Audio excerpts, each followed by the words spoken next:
Anaemia হয়েছিল বা হয়েছে, আয়রন ক্যাপসুল, ট্যাবলেট, সিরাপ, নানা রকম উদ্ভিদ কিছুই খাওয়া বাকি নেই, শুধু এখন বোধহয় ওই রড চিবিয়ে খেতে বাকি আছে, কিন্তু আয়রন আপনার বডিতে হিমোগ্লোবিন বাড়ছে না, তাই তো?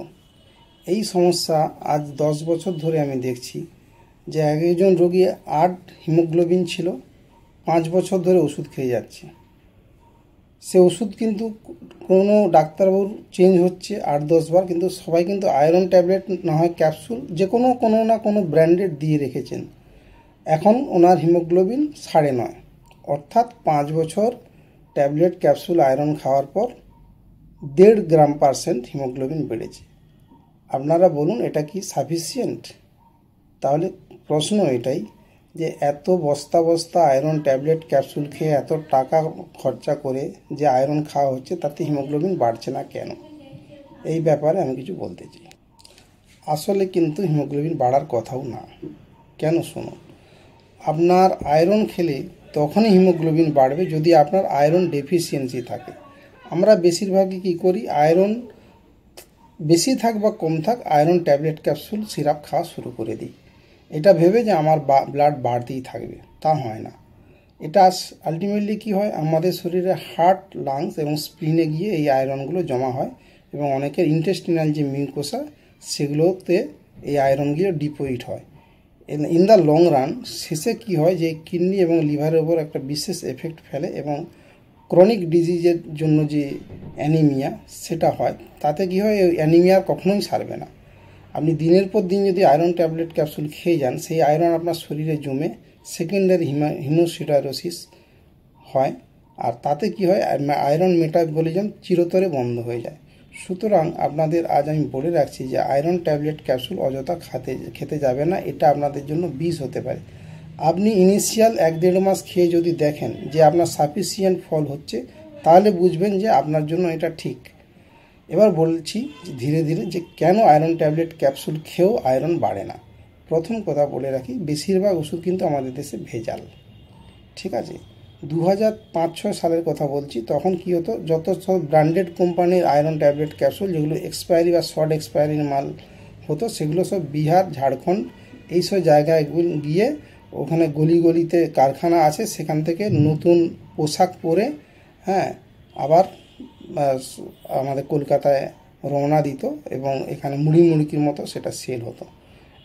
আর কিছু আছে জেনেরিক, এসব নানা রকম নামে, এগুলো জানবেন এগুলো কোনো ওষুধ না, এগুলো কোনো কাজের না। আপনারা যদি খেতে যান নিজের দায়িত্বে খান।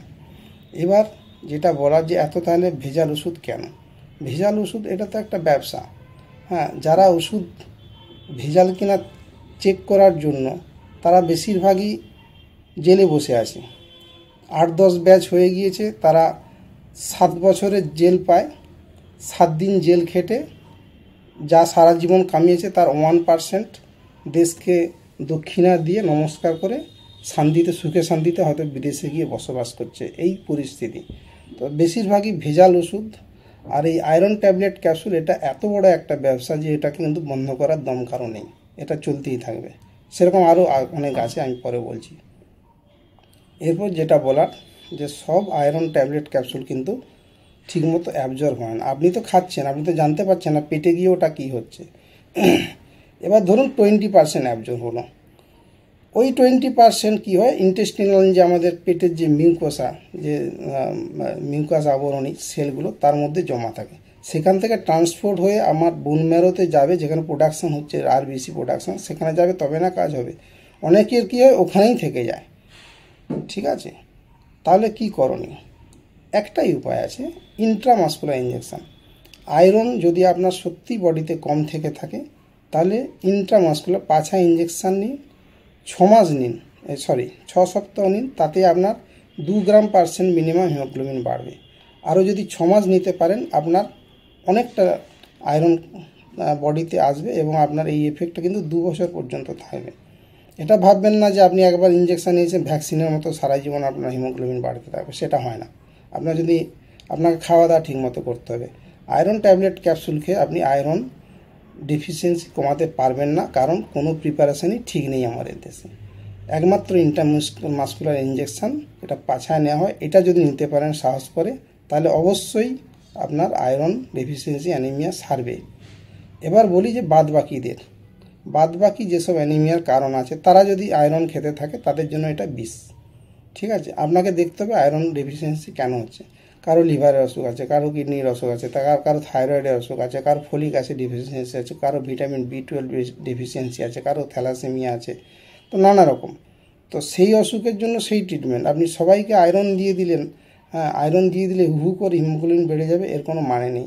সুতরাং বন্ধুরা, আপনারা এটা খেয়াল রাখবেন যে আয়রন ট্যাবলেট ক্যাপসুলে এইরকম যাবেন, এই আমাকে 2 পাতা দাও, 1 বস্তা দাও, এইভাবে নিয়ে খেয়ে নিলেন আর হু করে আয়রন বেড়ে যাবে। সবার হবে না, যার হবে সেটা আপনি বুঝতে পারবেন 1 মাস খেলেই। যদি না হয় বুঝবেন আপনার কোনো ব্র্যান্ড খেলেও লাভ হবে না।